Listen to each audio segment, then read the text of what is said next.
So ఈరోజు content ఏంటంటే మామూలుగా 10 degreesలో ఎవడైనా వాకింగ్ చేస్తాడా చెప్పండి. ఎవరైనా వాకింగ్ చేస్తానంటే ఆ పిక్చర్లు మనమే వింటాం. ఎందుకంటే తెలిసిందేగా మన అబ్బాయిల గురించి. ఇంటికి వస్తే మొబైల్, ఆఫీస్కి వెళ్తే వర్క్, అంతకుమించి ఏమి ఉండదు. అమ్మాయిలు మనతో మాట్లాడరు. సో దానికి 1 hour ఎలాగో దొరుకుతుంది కదా నైట్ టైమ్స్ మనం పడుకునేటప్పుడు. అప్పుడైతే బెటర్గా వాకింగ్ చేయడానికి. సో దానివల్ల నేనేం చూస్ చేసుకుంటానంటే ఈవెన్ 10 degrees కాదు కదా, 8-9 degrees ఉన్నా కూడా మనం చేసుకునే పర్సన్స్ అనమాట. ఎందుకంటే మెయిన్గా మనం మాట్లాడుకోవడానికి ఆ టైం తప్ప ఏం దొరకదు. ఆ టైంలో అయితే మనం రోజంతా ఏం జరిగింది, మనం ఏం చేసాము, అమ్మాయిలు అయితే అది జరిగింది ఇది జరిగింది ఇంట్లో వాళ్ళకి ఫోన్ చేసి మాట్లాడుకొని ఇది చెప్పినారా అది చెప్పినారా అనేది చెప్తాం అనమాట. సో అదొక సాటిస్ఫాక్షన్ వాళ్ళకి చెప్పుకుంటే.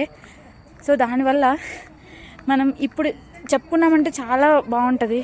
అదేక వాళ్ళు మనతో మనసు విప్పి మాట్లాడే టైం అయితే ఇదే ఉంటుంది. ఎందుకంటే ఈ టైం కొంచెం మంచిగా ఉంటుంది కాబట్టి డే అంతా సాఫీగా జరిగిన తర్వాత అలా నైట్ టైమ్స్ మాట్లాడుకుంటూ వాకింగ్ చేస్తూ ఉంటే ఎంత బాగుంటుంది కదా. అలాగే మనం ఎట్లా ఉంటామంటే ఒకసారి గాసిప్స్, ఒకసారి పాటలు, ఒకసారి ఏమైనా ముచ్చట్లు పెట్టుకొని అలా మాట్లాడేసుకుంటాం కదా. అది ఎంత బాగుంటుందంటే డే మొత్తం అదేదో సాటిస్ఫాక్షన్ అనిపించి మంచిగా పోయి పడుకుంటే మంచి బాగుంటుంది కదా. సో అదే నేను చూస్ చేసుకుంటాను. నాకు చాలా చాలా ఇష్టం. యాక్చువల్లీ నాకు ఏం లేకున్నా పర్వాలేదు, కానీ నాకు వాకింగ్ లేకపోతే ఆ డే మొత్తం గడవనట్టే అనిపిస్తుంది అనమాట. అట్లీస్ట్ ఒక 10 minutes అయినా నేను పిలుచుకొని వచ్చేస్తాను. సో ఇప్పుడైతే ప్రజెంట్ 10 degrees ఉంది. నేనైతే ఆఫ్రికాలో ఉన్నాను కదా. మీరు అనుకోవచ్చు ఇండియాలో ఏంటి సమ్మర్ ఉంది కదా ఇప్పుడు ఏంది ఇట్లా మాట్లాడుతుంది అనేసి. సో నేను ఆఫ్రికాలో అయితే ఉన్నాను. ఈ గ్లౌజులు, ఈ టోపీలు, ఇవి అన్నీ వేసుకొని మనమైతే వాకింగ్ చేస్తున్నాం ప్రజెంట్. సో మరి మీరేమంటారు? మీరు కూడా నాలాగే ఆలోచిస్తారా?